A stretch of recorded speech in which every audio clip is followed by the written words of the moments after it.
There's something cathartic about acknowledging an obvious reality that you had to deny for years for the sake of peace.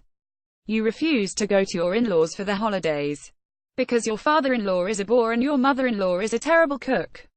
Your mother is never going to have grandchildren because you're gay and don't want to raise a child that isn't biologically yours.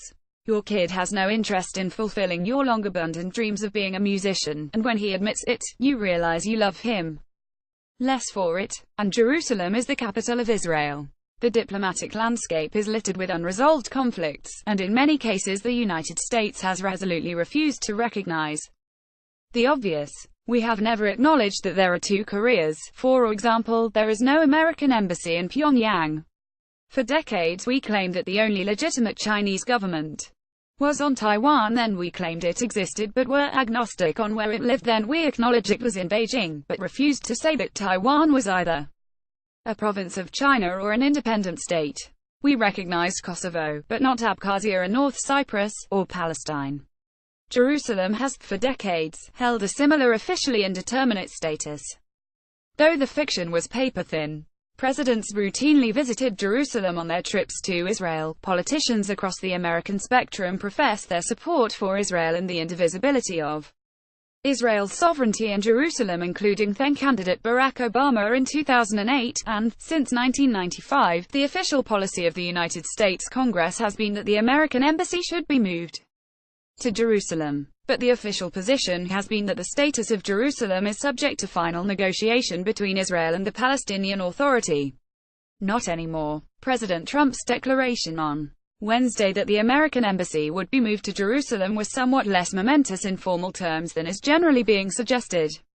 President George W. Bush had already acknowledged that facts on the ground had to be taken into account in final status negotiations, which was generally understood to be an endorsement of the Israeli position that large settlement blocks would have to be incorporated into sovereign Israel as part of any deal. It's inconceivable that Ma'ale Adumim would become part of Israel while Jerusalem would revert to a corpus separatum, and Trump himself left open negotiation over the boundaries of Israeli Jerusalem. But the declaration is not meaningless. At a minimum, Trump's candor deserves to be matched by candor. In return, the United States has, for decades, postured as something resembling an honest broker, or at least a power that stood sufficiently above the fray to look after the interests of both sides to the conflict to some degree. This fiction has also seemed paper-thin at times, and should now be discarded. Why make this change now? On one level, the answer is obvious. President Trump's contempt for diplomacy has been manifest for some time, as has been his disdain for losers, and the Palestinians are certainly not famous for winning. His entire political brand is the catharsis of unpleasant truth-telling, with the catharsis and unpleasantness far more central than the truth. So why would Trump do this? Isn't it harder to imagine him doing the opposite, and earnestly explaining why he was upholding America's traditional diplomatic position?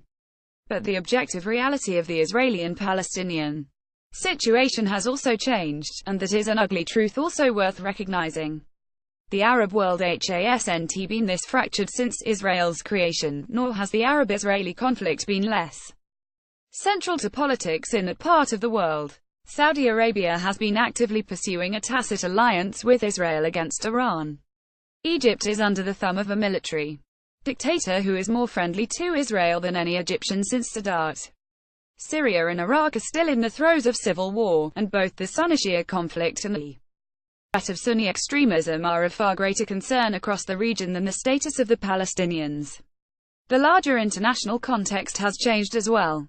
Earlier this year, Russia recognized West Jerusalem as Israel's capital, which, while coupled with a declaration that East Jerusalem should be the capital of an independent Palestine, was still a surprising shift in the Israeli direction. The emergence of explicitly anti-Islamic far-right parties as serious political forces across Europe complicates mainstream parties' traditional concern for the Palestinian cause.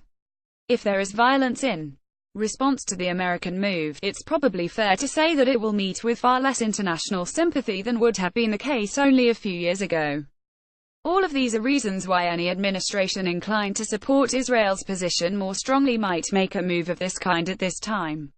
But the Trump administration itself represents a far more meaningful change to the international landscape than the relatively minor adjustment represented by this one speech, and that has some bearing on the likely consequences of this move and its effect on the region. Historically, many of America's alliances have been as much about restraining the Allies' ambitions as they have been about benefiting from their active assistance. NATO kept Germany from being a threat to its neighbors. Our alliance with Japan reassured other Asian nations about possible Japanese rearmament. Our alliances with Pakistan, Egypt, and Saudi Arabia have enabled us to retain some degree of influence in countries that could otherwise cause America far bigger problems. And historically, this has been part of the nature of our alliance with Israel as well. But that may be changing under this presidency.